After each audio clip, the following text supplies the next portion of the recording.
Recite Lihilavi for yourself, whatever the challenges you are facing, be it marital, be it financial, be it lack of understanding about your education, yourself or your children, whatever it may be, with hope and faith and belief, recite Lihilavi. Wherever the holes and loopholes are in your life, Allah will fix it for you. Bismillahir Rahmanir Rahim. Lihilafi Qurayshin ilafihim rihlata ash-shita'i was-sayf falyabudu rabb hadha al-bayt alladhi at'amahum min ju'in wa amanahum min khawf. Be seated. My greatest salutation to all our ulama on the seat, right from our Khalifa. You are a man of honor, and sincerely I can see the spirit. Asafullah, Edoko Sheikh Asafullah Adim, Edako Dolo Edoko, Mufanebe Edoko, Edolo Edoko. I can see and feel the pure spirit. You see, the spirituality realm, it's what you can hear, not what you can inherit. Even if it's your inheritance and you are not working towards it, you will definitely lose it. You are a man of honor, our Sheikh. Jazakallahu khairan. Ojo ni ti lai abuku sinekan. Mo ki púpọ̀, mo ki mo bọ̀ fún yín. Sheikh Maruf. Ọlọ́run bá dúpẹ́ fún yín. Ọlọ́run ló padà lẹ́yìn. Imam wa ní mọ́sálásí wa níbí, Sheikh Qasim. Ẹ̀yin gan ni ara ọ̀kan mi. The title fits you excellently, because Eko Yamara gbogbo ipò téèyàn bá wà láyé ó máa wá pẹ̀lú àdánwò ni, àdánwò tó máa attach mọ́ position tó wà tó máa gbé ẹ ṣubú. Ọlọ́run bá gbogbo wa mú àdánwò náà kó mbẹ̀. If you are a leader, Rasul sallallahu alaihi wasallam qala sayyidul qawmi khadimuhum. A leader, you are there to serve.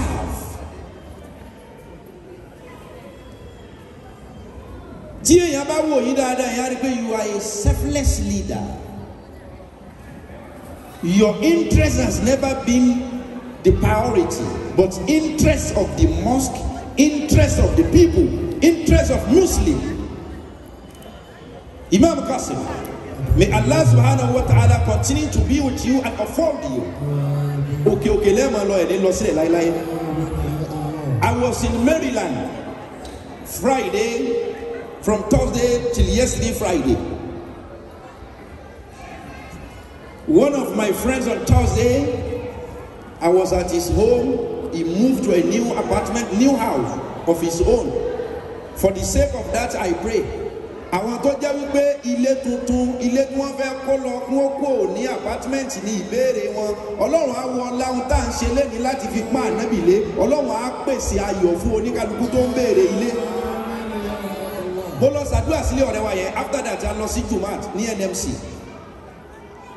Alhaji Shakiru Ọ̀kanlọ́mọ wá sí tẹ̀ ń lọ ní New York yẹn.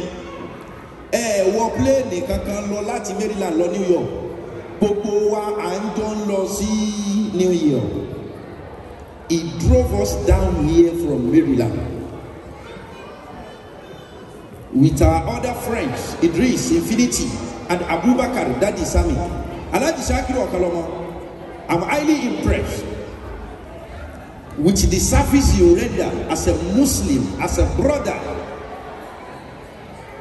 Ọ̀kanlọ́mọ lè jọ oríṣiríṣi nǹkan tó bá wù kó jọ níwájú oníkálukú, but he's a man of his word. He says what he believes. The little I know about him is a genuine person. Ọlọ́run á san yín lẹ́san rẹ̀. Ọlọ́run á san yín lẹ́san rẹ̀. Mo wá kí ìmáàmù wa Alhaji Abọ́dúnrìn. Ọlọ́run ò ní padà lẹ́yìn láíláí. Wa rafa'nahu makana aliyya. Mo wá padà sọ́dọ̀ ẹni tọ́lọ́run fi kó wa jọ àti bàbá mi tó wà lẹ́gbẹ̀ẹ́ Khalifa. Inú àwọn àfáà wa làwọn. Ẹni ọkọ̀kọ́ kí mi ń bí pé ẹ̀dẹ̀ kú ewu ọmọ o. Níbí lẹ́ni àwọn ni. Thank you so much. I appreciate you, my brother. Mo wá padà sọ́dọ̀ àfáà olóde. Sẹ́ni gbogbo àwọn tí máa tiẹ̀ tí wọ́n bá ìtìlẹ̀ ní bákàrè nínú orúkọ wọ́n máa ń ṣe nǹkan dáadáa láyé náà ní o. Al-Mujib Ọlọ́run ní bínú sí láíláí. Ẹ̀ ń kọ́ àwọn ọmọ ní ẹ̀kọ́ Al-Qur'an gbogbo onísúfí Amẹ́ríkà làwọn àyẹlẹ òsì Nàìjíríà. Ẹ̀dẹ̀ gba ẹ jẹ́ káwọn èèyàn mọ̀ wípé súfí kì í ṣe pálapàla. Ẹ̀ ń kọ́ àwọn ọmọ ní Al-Qur'an àwọn hafiz ọ̀tí wá jáde. Àfọwọ́ Al-Mujib wọ́n ń kọ́ àwọn èèyàn ní Al-Qur'an ní pé àwọn ọmọ wa l'Amẹ́ríkà bí wọ́n á ha Al-Qur'an. Àfọwọ́ Ọlọ́run san ilé san o.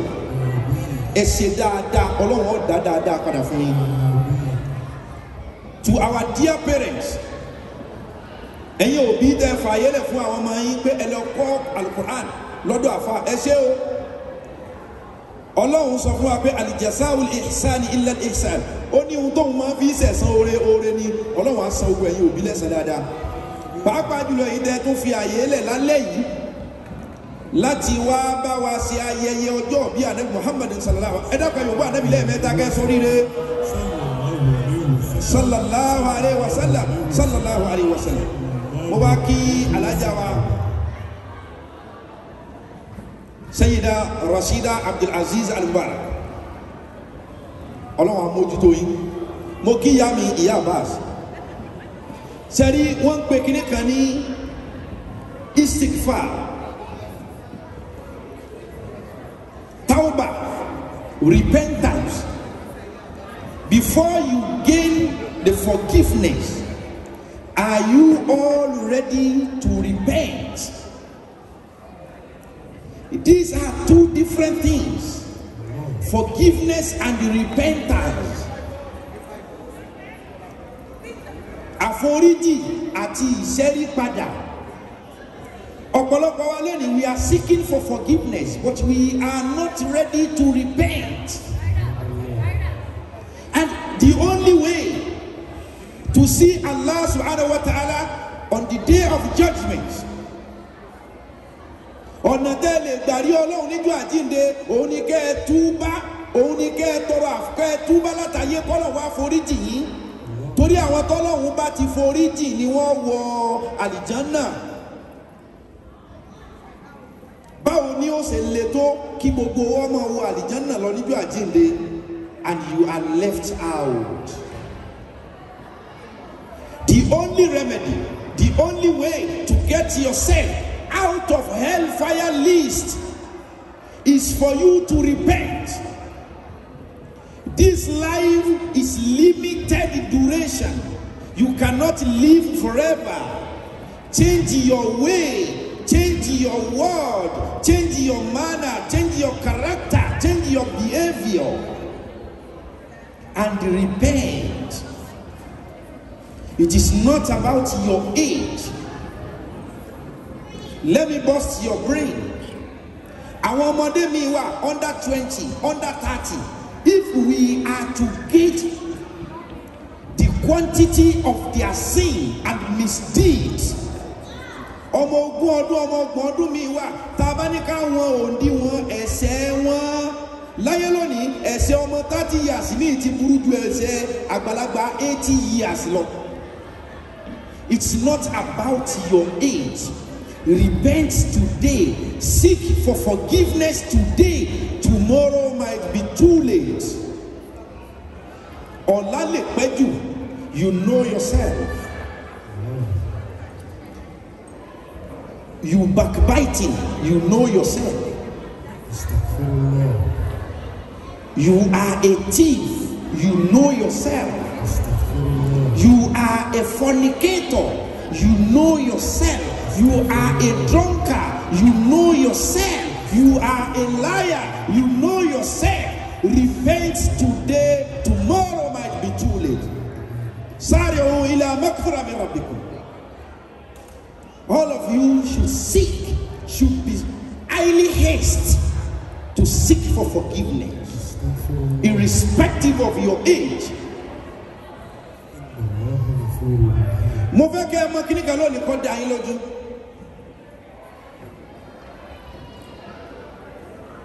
Babullah maftuh. Lẹ̀kùn Ọlọ́run ṣí kalẹ̀. lẹ̀kùn àánú Ọlọ́run ṣí kalẹ̀, lẹ̀kùn ìbùkún Ọlọ́run ṣí kalẹ̀. Ọlọ́run sọ fún wa wípé òun ṣílẹ̀kùn kalẹ̀. Kí ló máa cost rẹ láti walk into the house of God? Not this building, I mean by the house of God. As much you open your heart for the reality, as much you open your mind to the word of God, you are already in the house of God. Ẹ jẹ́ ká gba Ọlọ́run láàyè. Wọ́n gbé kinní kan ní ọ̀tẹ̀.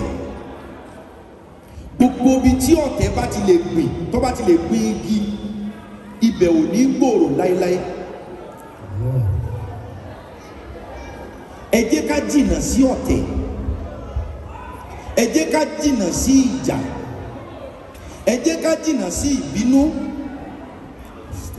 Ẹ jẹ́ ká jìnnà sí èpè àti èébú kí gbogbo wa bá lè láṣeyọrí láyé, ká sì lè pàdé Ọlọ́run dáadáa láàyè ìkẹ́ rẹ̀. Mo fẹ́ ká lọ ọmọ lónìí, kò sí ẹni tí ò ní nǹkan tó ń fẹ́, kò dẹ̀ sí ẹni tí ò ní nǹkan tí ó ń béèrè. Ẹ dákun ẹ jẹ́ ká sọ pé Allahu Akbar. Wòlíì Ọlọ́run kan bẹ̀, there was a Sheikh Muhammad Ali Aramitani. That is his name. He was a great scholar. He was a very, very great scholar during his time. His name again is Sheikh Ali Aramitani. This man, he believed so much in Allah, and he believed in him to the extent that he believed what I will have, what is mine will never depart me. What it is ordained to be mine can never go away. This is where all of us miss it. Many people today, we don't have strong belief in qadar, in destiny. And Rasulullah sallallahu alaihi wasallam said, "And tu'minu bil qadar, khayrihi wa sharrihi." Have strong belief in destiny. Either it favor you or against you. Believe in qadar, destiny. Either you like it or not. It's not possible to backslide your destiny. Your destiny will surely come to pass. You have to believe in that. Allah is the greatest disposer. This Sheikh radiallahu ta'ala anhu, over ìrìn àjò lọ sí ìlú mi, mo rọ̀ wá gbogbo àwọn tá a mẹ́láyé lónìí, ẹ jẹ́ ká gbìyànjú ká jẹ́ kí ẹ̀sìn wa kó wu ẹni tí ò tí ì bá wa ṣe nípasẹ̀ ìwà wa àti ìsọ̀rọ̀ sí wa. Ẹ jẹ́ kí ẹ̀sìn wa kó wu èèyàn tí ò tí ì bá wa lọ́wọ́ sí,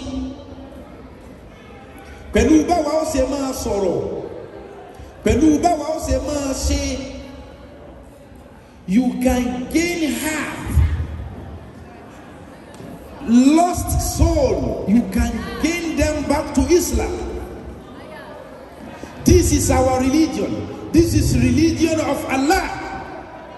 That is why it's mandatory for you parents to allow your children to learn about Islam, to know about Islam, and to live their lives based on the teaching of Islam and that of Prophet Muhammad sallallahu alaihi wasallam.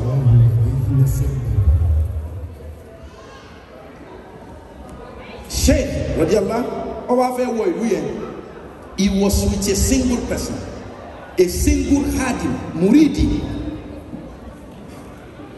Sheikh yẹn wá dé ẹnu bode, ó dé bọ́dà lú yẹn, ó wá sọ fún muridi rẹ̀ wípé, I will not enter this community. Oh my servants, my murid, wọ inú ìlú yìí lọ bá ọba tó wà nílùú yìí wípé mo fẹ́ wọ ìlú, mo dẹ̀ fẹ́ wá fún un ní oore tí kò tí ìfìgbà kan nírí. Yes, mọ́tò ẹ̀jẹ̀kẹ̀.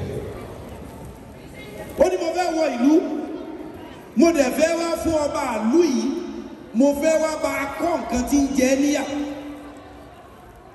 Mo fẹ́ wọ̀lú wa, mo dẹ̀ wá fẹ́ bá ọba ìlú yìí kọ́ nǹkan tó ń jẹ níyà. Ṣé o pé kò sí ẹni tí ó gbọ́rú rẹ̀ bí kálejò kan tó bá wípé okay, I'm here already in New York.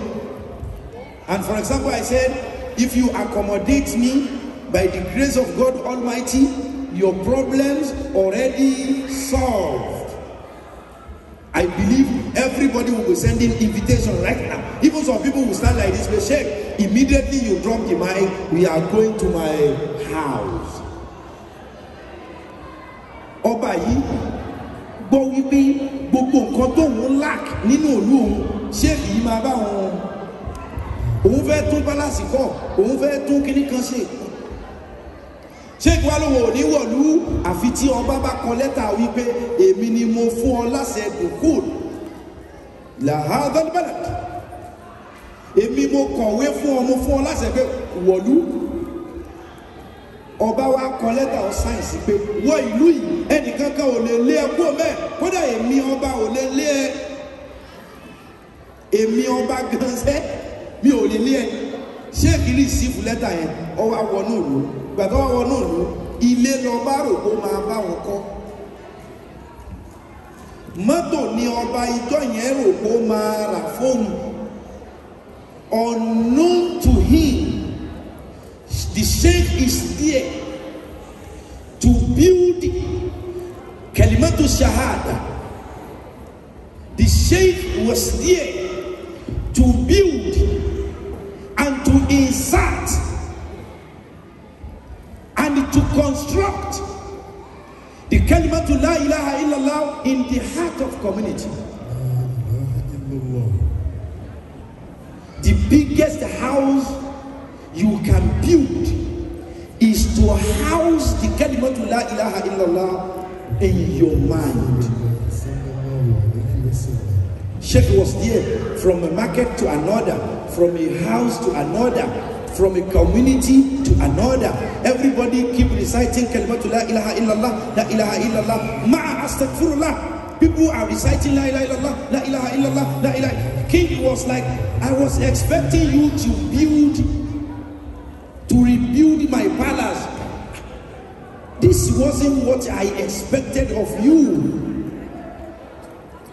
The whole community started reciting La ilaha illallah. Has any thought for your sake or because of you ever recited La ilaha illallah in your own life?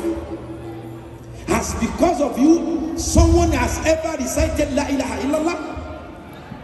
Has someone because of you for your sake, has someone ever recited Astaghfirullah? Has someone ever recited Alhamdulillah for your own sake or because of you? You have never gained a soul at the age of 30, at the age of 40, at the age of 50. You have never gained a soul to Islam. We need to work harder. Islam is the only way. Islam is religion of God, is religion of akhirah. وَمَنْ يَبْتَغِ غَيْرَ الْإِسْلَامِ دِينًا فَلَنْ يَقْبَلْ مِنْهُ وَهُوَ فِي الْآخِرَةِ. Whoever that brought something, that brings something else beside Islam to Allah subhanahu wa ta'ala, Allah will revoke it. Allah will reject it. Allah will decline it. They were like, this sheikh is gaining more ground. We need to shank him. We need to show him pebble. Whoever that is reciting La ilaha illallah, you cannot show them pebble, because they are calling on to Allah who created pebble and who that want to show them pebble. You will be grand with pebble. Whoever that stick to Allah, you cannot defeat them. If you are defeated, check your mind. Allah said, our warrior will always overcome, will come out victorious, triumph. If you were defeated, check yourself. Ma asabaka min musibatin, ma asabaka min sayyi'at, ma asabaka min hasanatin fa min Allah, wa ma asabaka min musibatin min sayyi'atin fa bi nafsika. If you face unbearable challenges, check yourself. Allah said, I will not inflict on you the challenges you cannot bear. How could your challenge become unbearable? Definitely, you lack something. You lack connection. Connection that has to do with you and your God. Please, whenever you wake up in the morning, recite La ilaha illallah and astaghfirullah. Your day will definitely be more brightened before you sleep again in the night. Recite La ilaha illallah and astaghfirullah. So far your sins are forgiven. You are a saint. It doesn't have to do like when you become a sheikh with lawani, with with long tasbih. No. As far all your sins are forgiven, you are a saint. Then immediately you become a saint. Ayah al-Quran will come to pass on you. Lahumul bushire fil hayati dunya wa fil akhirah.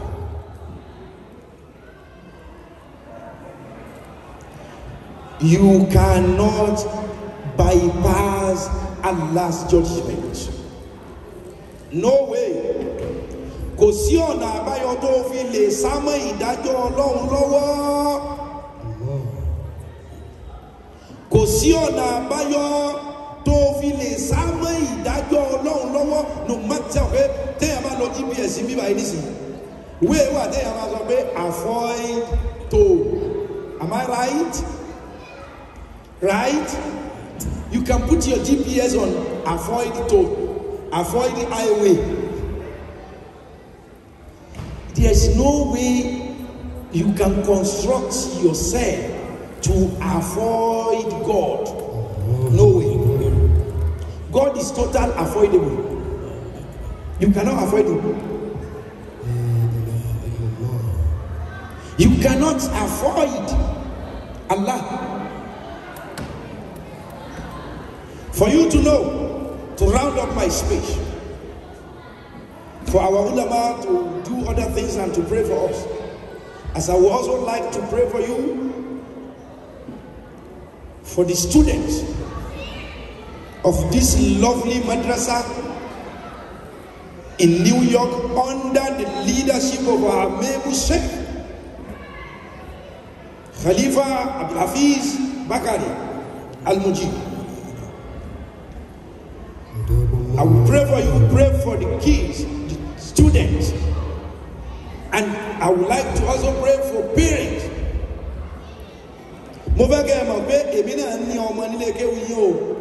You know that?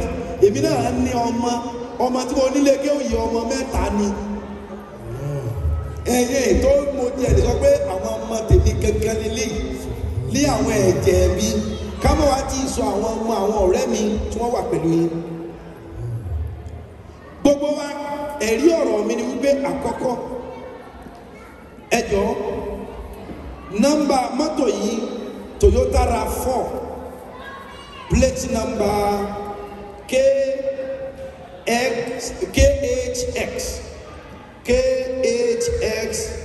8430 mọ́tò kan fẹ́ jáde mọ́tò yìí ló blọ́ọ̀kù ẹnìyẹn ẹjọ́ Toyota RAV4. Sẹ́ni tó ní ti gbọ́ announcement yẹn. Toyota RAV4. Plate number mọ́tò yẹn New York. KHX 8430. Jazakumullahu khairan. ohun tí mo fẹ́ kẹ́ di mójú nù ọ̀rọ̀ àkọ́kọ́, repent. Don't just seek for forgiveness, but you repent. These are two different things. Forgiveness is different with repentance. Allah loves those who repent. Tuhibbul afwa fa'fu anhu. You need to repent. Tubu ilallahi tawbatan nasuha. When you repent, Allah will forgive you. Qultu astaghfiru rabbakum innahu kana ghaffara yursilu samaa alaykum midrara wa yumdidukum bi amwalin wa banin wa yaj'al lakum jannatin wa yaj'al lakum anhara. Repent, then you will be forgiven. Also, stand firm on kalimatu la ilaha illallah. La ilaha illallah is more than atomic bomb.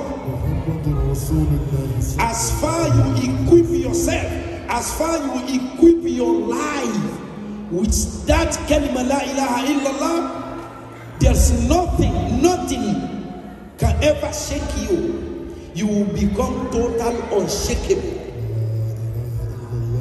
when you stand and believe on that la ilaha illallah.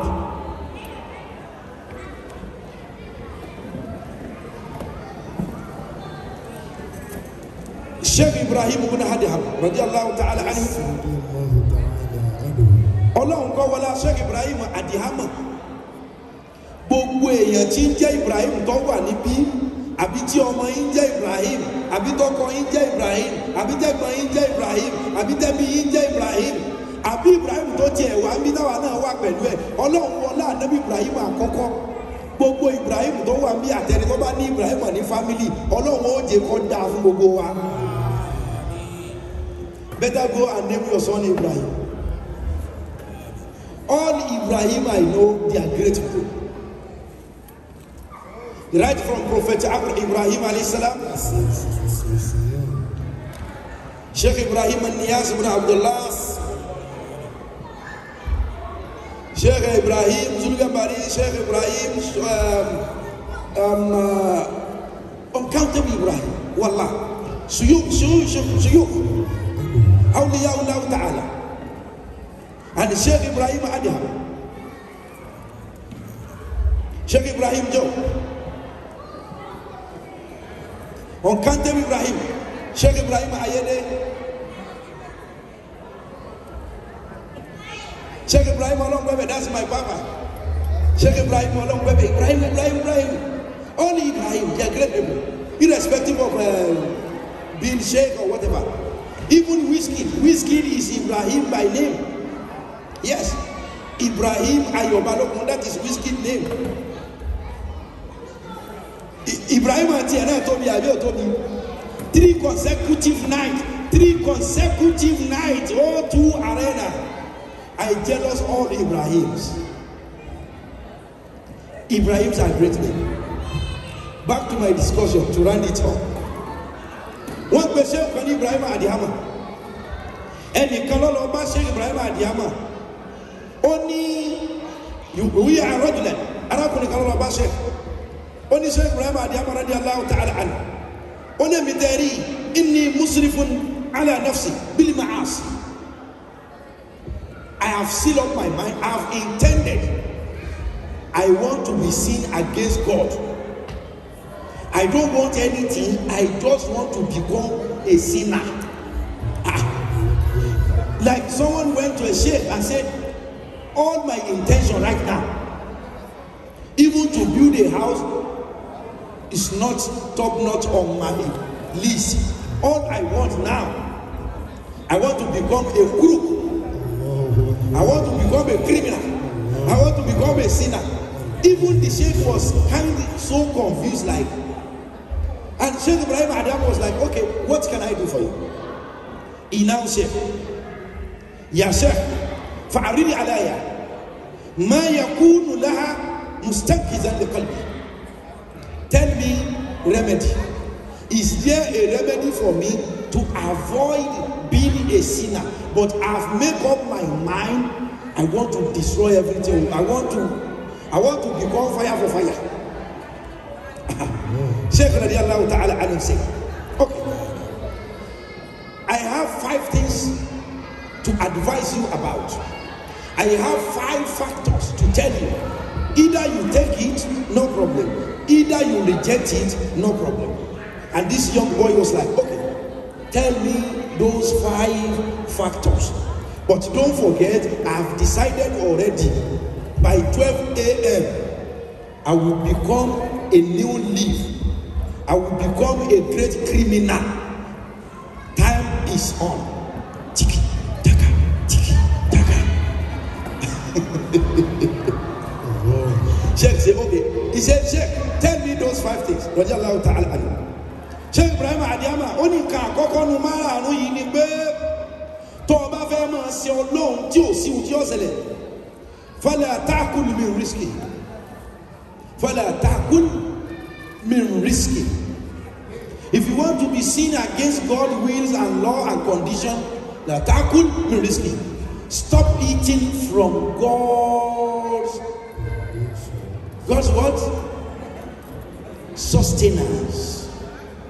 Don't drink water anymore, because the water belongs to God and you have decided to sin against God. So it will be improper for you to take what is belong to someone you have decided to be sin against. If you are not ready to repent, you too, I advise you, stop taking from God's sustenances. Stay abstain. Abstinence yourself from the sustenance of God. The boy was like, that's not possible. Is that possible for you to seek forgiveness before it's too late? Only say, Sheikh radiallahu ta'ala anhu. Only those that repent to Ọba fẹ́ máa ṣe Ọlọ́run lọ tẹ́nìkan ò ní bí ọ́ jáde kúrò lórí ilé Ọlọ́run. Má dúró sábẹ́ ilé Ọlọ́run ọba mọ́. Because ẹni tó fẹ́ máa ṣẹ̀ wá ṣe máa rìn lórí ilẹ̀ rẹ̀ àbí ìlú rẹ̀. So it's better tó bá fẹ́ jẹ́ Ọ̀sáká jọ́sáká, tó bá fẹ́ jósoko èwo ni ọjọ́ Ọ̀sáká jẹ́ Òṣogbo. I believe that adage, that proverb is not too hard for our children here. You know what Osaka? You know what is Osoko? Osaka, Soko, you all know that? Thank you for your understanding.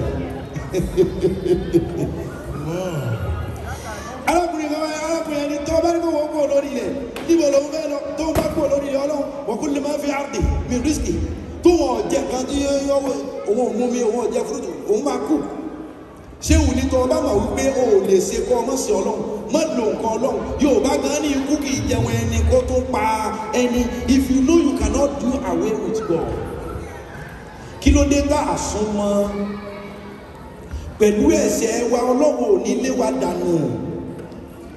Ẹlẹ́ṣẹ̀ ni mí, ẹlẹ́ṣẹ̀ ni yín. Gbogbo ẹ̀yin tẹ́ ẹ máa ń fa àwọn èèyàn kan ṣe yẹ̀yẹ́ torí pé wọn ò tó yín.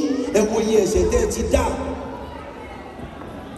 Ẹ̀yin tẹ́ ẹ máa gan àwọn èèyàn, ẹ̀yin ẹlọ́rọ̀ ẹ̀yìn, ẹ̀yin ẹlábòsí, ẹ̀yin oníkèéta. Ẹlòmíì máa máa rẹ́rìn sí ẹ tó bá dẹ̀ ti kẹ̀yìn sí wọn á dẹ̀ máa yín mú. Ara lé ẹ wo ẹ̀ṣẹ̀ tá a ti dá nípasẹ̀ àwọn nǹkan wọ̀nyí. Ó ní ṣe alákọ̀ọ́kọ́ àtẹlẹ́kejì tọ́fù. Bring on another option. I cannot take any of these two. Ṣé mo kọ́ ní lóòótọ́? Ṣé o ní ìzá àrẹ ta ń tẹ̀sí ẹ̀la? Tó bá sì wọ̀ ọ́ láti máa ṣe Ọlọ́run sẹ́, fala taskun shay'an min biladihi. Mọ́ mú kankan nínú nǹkan rẹ̀, mọ́ rìn lórí ilẹ̀ rẹ̀, mọ́ lọ́ọ́ dá tiẹ̀ sí. Àkọ́níyàn tó lé ọgọ́. Èwo lẹ́ẹ̀tún fún mi torí Ọlọ́run ló ní ayé àti ọ̀run. Ọlọ́run ló ní Maghrib wal Mashriq. Ṣé òní tó bá tún wọ̀ ọ́ láti máa ṣe Ọlọ́run? Ìmọ̀ràn kan ni mo tún ní fún ẹ. Ìmọ̀ràn yẹn ni wípé lọ bí tọ́lọ́wọ́ ò ti ní rí ọ. lọ sápamọ́. Gbogbo wa náà tí ọba mọ̀ pé ò lè stop ẹsẹ̀ lọ́ọ́ wábi tọ́lọ́wọ́ ò ti ní rí ọgbọ́n sẹ́. Arákùnrin yẹn wá ní kò ṣeé ṣe torí wípé kò sí nǹkan náà àdámọ́ fi sàrà yìí, kò sí nǹkan náà tó wà ní ìpamọ́ wàláhì ojú Ọlọ́run bá tó. Ṣé òní ọmọ pé kò síbi tó lè sá sí tọ́lọ́run ọmọ ó ní kò sí. Ṣé òní tó ọba fẹ́ bẹ́ẹ̀ má ṣe o kí lè rọ́ọ̀sì ọ̀rọ̀ náà. Ó ní ṣé wo ẹ̀sọ́ ẹlẹ́ẹ̀kẹrin fún mi, ṣé òní ẹlẹ́ẹ̀kẹrin pé tó bá jẹ́ pé ọ̀fẹ́ máa ṣe Ọlọ́run tó ní stop ẹ̀ náà. Ọjọ́ tí màláíkà kú bá ti dé yarí mọ́ lọ́wọ́ pé kò gbọ́dọ̀ pa ẹ́. Tí màláíkà kú bá wá ní kílódé tó ní kó wọn má pa ẹ́, sọ fún pé torí pé o ò tí ì rìbẹ́ǹtì àní o ò lè kú láì rìbẹ́ǹtì kó o lè bá rí forgiveness. Sọ bẹ́ẹ̀ fún màláíkà kú. Fúnra arákùnrin lónìí à ikú kì í gbẹ́ bẹ́ẹ̀. Fúnra ẹ̀ lọ́jọ́ ó ní ikú gbẹ́ bẹ́ẹ̀. Ìsájá lam yakun lahu ta'akhira. Ó ní tí ikú bá ti lè dé ta'akhira kò sí tí ó dọ̀la ó máa fínísì òun náà. Ṣé òun nígbà tó ti mọ̀ pé kú ò ní gbà mú dára rẹ láàmú ó ṣe wá ojú rí Ọlọ́run kí kú ó tó dé. Ó ní ẹ̀sùn ẹlẹ́ẹ̀karùn-ún kí n wòye tí mo lè mú. Ṣé kò wá ní sórí ẹlẹ́ẹ̀karùn-ún òun ni wípé tó bá dijọ́ ògbéǹde àlìkíyámọ̀ tí Ọlọ́run bá pàṣẹ torí ẹni tó bá ti jẹ́ ẹlẹ́ṣẹ̀ tí òtún bá wọná. Hìkáyà tí ń kà fún wa yìí ọ wà nínú àwọn hìkáyà tó wà mashhur púpọ̀ nínú àwọn ọ̀rọ̀ tó wáyé látọ̀dọ̀ Sheikh Ibrahim ibn Adham. Mo ń try láti rọ́ọ̀ṣẹ̀ fún wa ní òde máa kájà ní púpọ̀. Ọ wá sọ fún Sheikh Ibrahim Adham radiyallahu ṣé òun ní ẹlẹ́ẹ̀karùn-ún because ẹni tó bá ti lè jẹ́ ẹlẹ́ṣẹ̀ mani asọ́lá ẹni ọbẹ̀ ti lè kọ́tọ́ lọ́wọ́ dakhala náà yóò wọ náà ni. Tọ́ba wa dijọ́ tí wọ́n bá ní kọ́ ọ máa wọ náà lọ nítorí ẹ̀ṣẹ̀ rẹ sọ fún àwọn tí ń mú ọwọ́ nù náà wípé kọjọ́ mi ò lè wọ bẹ̀lẹ̀ yarí mọ́ wọn lọ́wọ́ wípé ò ní wọ náà pé ọwọ́ náà ti lórúkọ rẹ. Ó ní kò ṣeéṣe àwọn malaikatun gilasu shidad la ya'suna Allaha ma amarahum wa yaf'aluna ma yu'marun. Ọlọ́run áńgẹ́lì tí ó lọ dàyẹ̀ sínú náà wọn ò ní gbẹ́bẹ̀ onítọ̀ ọba ti mọ̀ bẹ́ẹ̀ jáwọ́ níbi tí ò dá kílẹ̀ ó tó sú.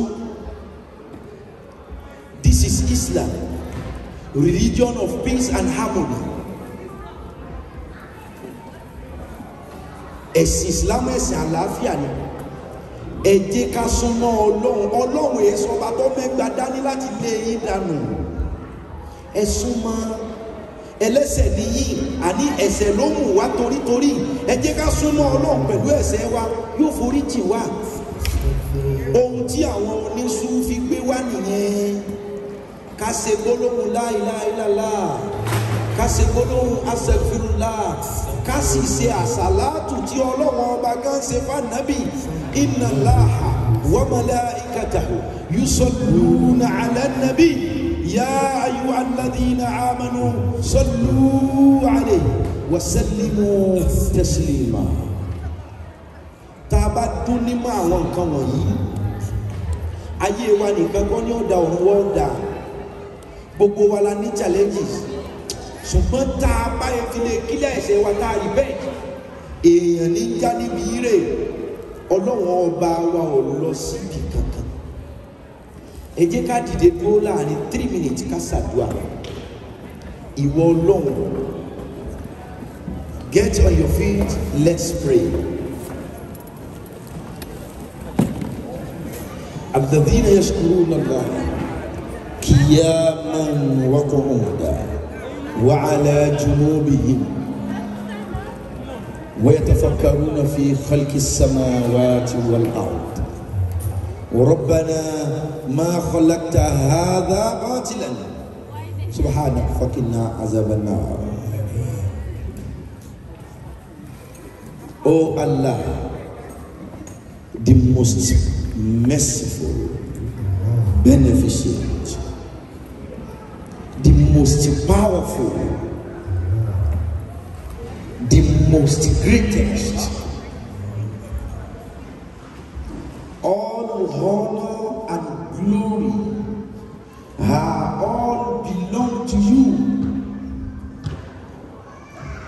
You crown those who you wish, and you disgrace and dishonor those who you wish. No one can question your authority. We are hereby seeking for your forgiveness, asking for your mercy. You are all we have. We rely on you. Hasbunallah wa ni'mal wakil, ni'mal mawla wa ni'mal nasir. We have different challenges. Many of us are facing spiritual challenge, spiritual war. Some people are facing what is already beyond their age. The only Savior is Allah. Konikan God Daniel, supplicate, spread your power, supplicate to Allah. Make your request known to Him.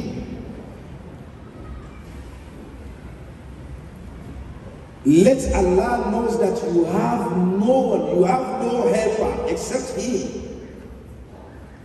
Don't forget to tell Him how much you love Him. The greatest antidote is for you to love God. Pray to Him. Lórí ọmọ, lórí ọkọ, lórí iṣẹ́, lórí ẹwọ bí gbogbo wa ti ṣe dúró.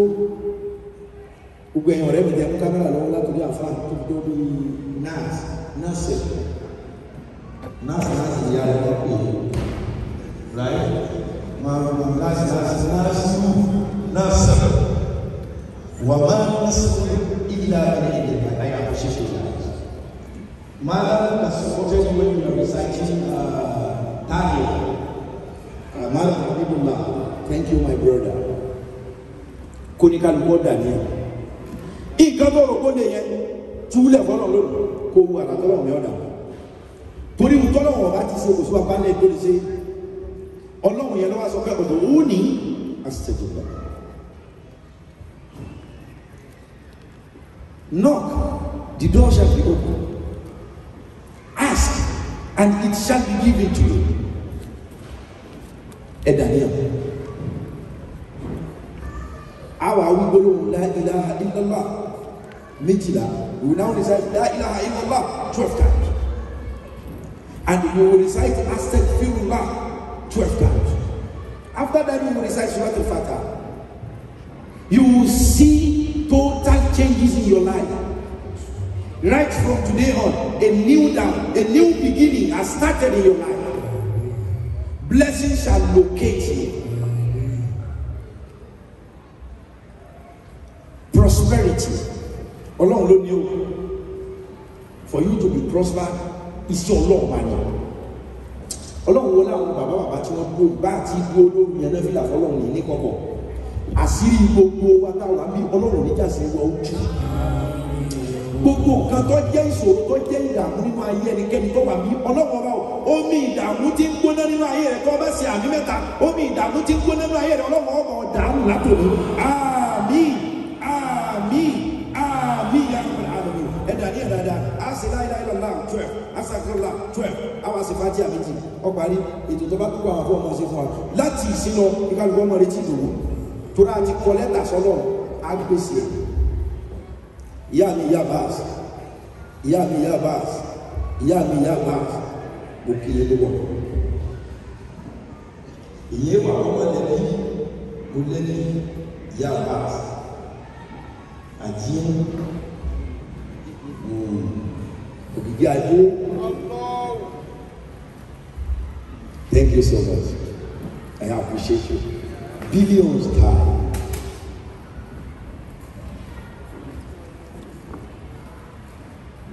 Innama amruhu iza arada shay'an an yaqula lahu. Èmi náà ti wọ́n ní ká gbàdúrà owó kan tó wù mí Ọlọ́run bá mi ṣe o èyí tó ṣe má bàjẹ́ o tí ọmọ ẹ̀dá lọ náà ní Come your mama. Oh yeah, can we la ilaha illallah? Let's say la ilaha illallah 12 times together. Bismillah. La ilaha illallah. La ilaha illallah. La ilaha illallah. La ilaha illallah. La ilaha illallah. La ilaha illallah. La ilaha illallah. La ilaha illallah. La ilaha illallah. La ilaha illallah. La ilaha illallah. La ilaha illallah. Muhammadur Rasulullah sallallahu alayhi wa sallam. Astaghfirullah bakana.